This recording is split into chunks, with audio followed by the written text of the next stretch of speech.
3, 2, 1. Here we go!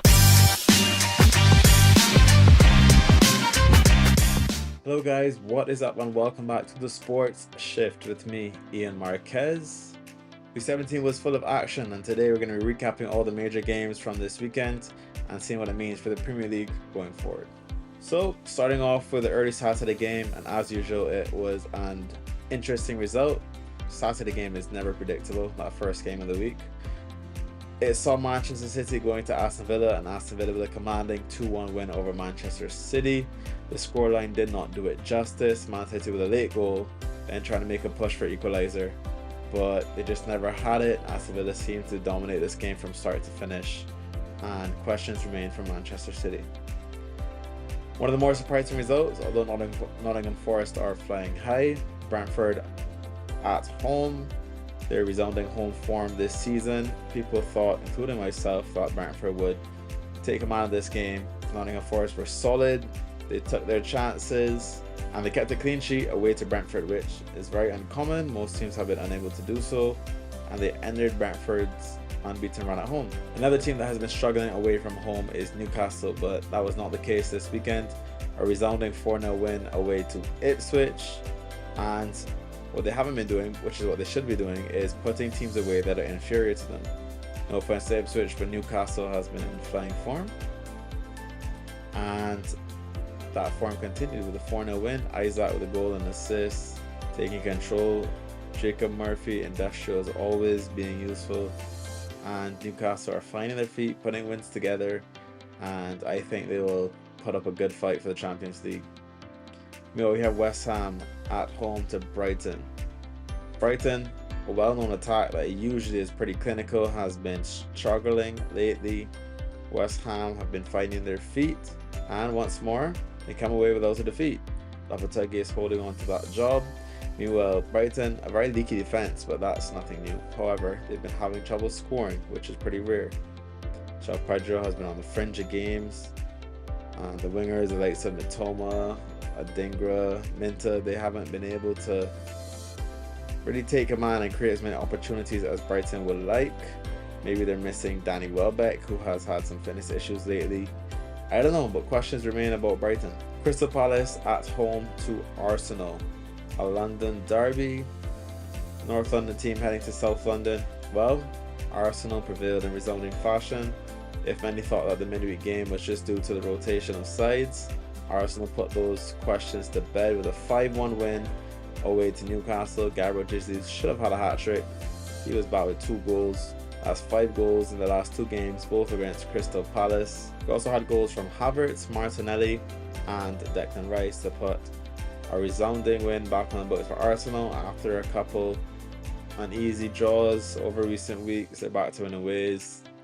They annihilated Crystal Palace and their newfound run of form.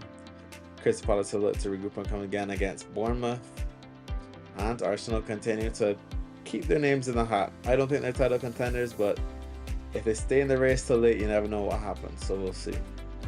Meanwhile, the other title contenders are Chelsea away to Everton. We all know Sean Dyche, very difficult to beat, always whether home or away. Well, this home team, they haven't been able to score, but they've made it difficult for opponents to score. Chelsea never really found a way to break them down. Palmer was pretty quiet on the fringe of games. Jackson didn't get many chances, and I think a point was fair in the end, a fair result. Another game on Sunday, we had Fulham at home to Southampton. Southampton under new management. As usual, new managers come and focus on shoring up their defense before they look to score goals, and that is what Southampton did. A very important point in that relegation battle, because as we see in the next game, Leicester suffered a 3-0 defeat to Wolves. I'm a fan of Van Nistelrooy, but it doesn't look good for Leicester. They really don't look that great, and once again the new manager bounced. Wolves with a 3-0 win. Looked pretty good in that game, but we have to remember that they were playing Leicester, so we'll see what happens against a slightly better but not too great opposition in United on Boxing Day.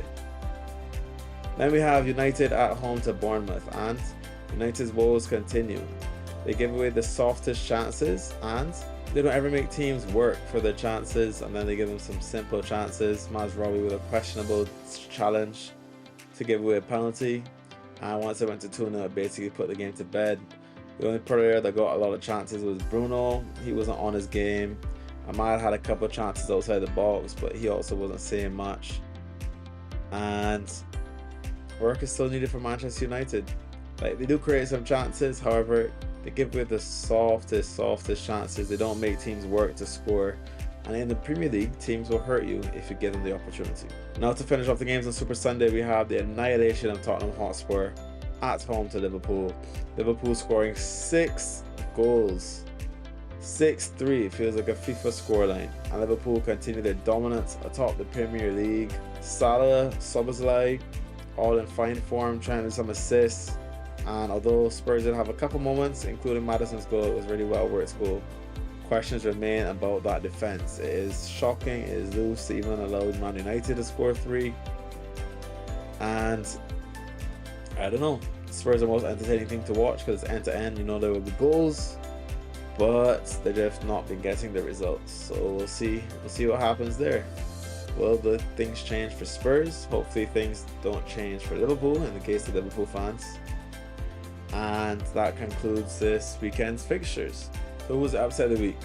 Could have gone with City, but Aston Villa are a really good team, and although Bournemouth are playing well, it has to be United at home to Bournemouth. Once more they concede from a set piece. I don't know where they learned to defend set pieces. I was in with a really good header, but it was just too easy. They didn't have to work for it. And personally, if you know that you're a team that struggles with set pieces, don't give away foolish fouls. Like, keep the fouls to a minimum because you know that you struggle with set pieces. Then Mazraoui with a right foolish side tackle. After Kluivert got goal side, Kluivert puts away the penalty as he typically does. And to run it off, Ouattara with a good piece of skill before finding Semenyo to make it 3-0 once more. Bournemouth love playing Manchester United in recent times. And United with another defeat.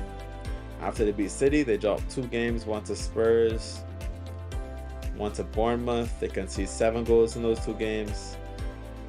Help is needed at the back. We need to make some changes defensively and see what happens. But congrats to Bournemouth, a very well deserved 3-0 win. Goal of the week.